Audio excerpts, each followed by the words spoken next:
Navoaka ny filan-kevitry ministra omaly ny anaran'ireo maso-ivony Madagasikara hiasa ny Maroka sy Etazonia. Radobson Douar sy Rakoto Malala Lantsoa no isahana izany andraikitra izany, saingy mbola tsy nahazo ny fankatoavana avy amin'ny firenena izay hiasany avy anefa izy ireo.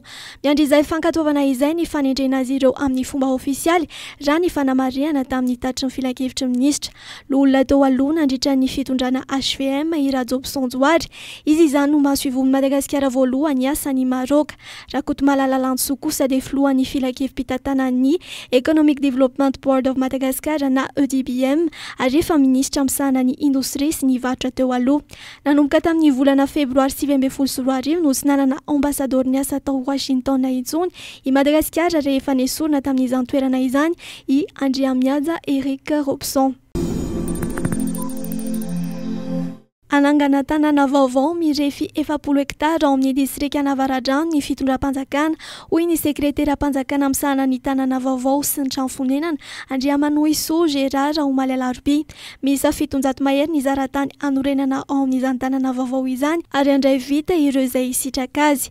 Ifandray mivantana amin'ny lalambe migodana mampitohy Antananarivo sy Toamasina ilay tanàna vaovao izay kasaina ho vita amin'ny faran'ity taona ity araka ny nambaran'ity tompon'andraiki-panjakana ity hatrany. Nanapa-kevitra ny filohan'ny delegasiona manokana n'Antananarivo Ramanantsoa Arlala androany fa hatomboka avy hatrany ny hetsika fanavaozana sy fanadiovana eny amin'ny tsenana Nosbe. Nijery ny zava-misy niaraka tamin'ny tompon'andraikitra munisipaly sy ny komisera lehiben'ny polisy kominaly moa izy io maraina io. Mikedry ny fanatsarana, ny fahadiovana ary ny filaminana ao anatin'ity tsena lehibe eto andrenivohitra ity izao fitsidihana nataony izao raha ny nambarany ka anisan'ny laharam-pahamehana raha teo mandritra ny fotoam-pitantanana ny tanàna n'Antananarivo.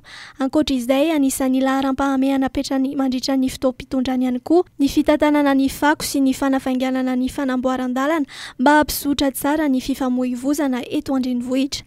Isy ny fanamafisana ny fiara-miasa eo amin'ny polisy munisipaly sy ny polisy pirenena amin'ny fandaminana ny fifamoivoizana hoy hatrany Ramanantsoa Arlala. Ho amafisina ihany koa izany fiara-miasa izany mba hiadiana amin'ny tsy fandriam-pahalemana eny amin'ny toerana voasokajy ho fatramena.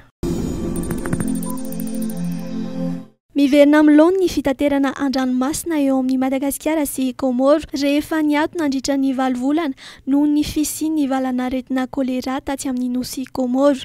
Efa nahitana fiainana ny fianak'ity valanaretina ity any an-toerana. Nanomboka ny 7 Jolay teo no tsy nisy trangana kolera vaovao intsony tao. Ankoatr'izay ny antsasa-manila ny mponina ao Komoro no efa vita vaksiny fanefitry ny kolera raha ny tatry ny filan-kevitry ministra ka izany no antony namerenana ny fifamoivoizana an-dranomasina eo amin'ny Madagasikara sy Komoro. Miverina Antoliara indray ny fifaninanana tournoi du Capricorne amin'ny judo rehefa antsahatra nandritra ny 5 taona. Diabe namakivaky ny tapo-tanàna ny Toliara ka notarihan'ny maître Ashik Hossein miaraka amin'ireo mpiangaly Aya judo avy amin'ny lavalin'i Madagasikara no nanamarihana ny fanombohan'ity andiany 27 ny etsim-panatanjahantena ity. Androany lakamisy hatramin'ny sabotsy izao no mizotra ny fifaninanana izay karakaraina eo amin'ny kianja mitafo ny Tsenenge.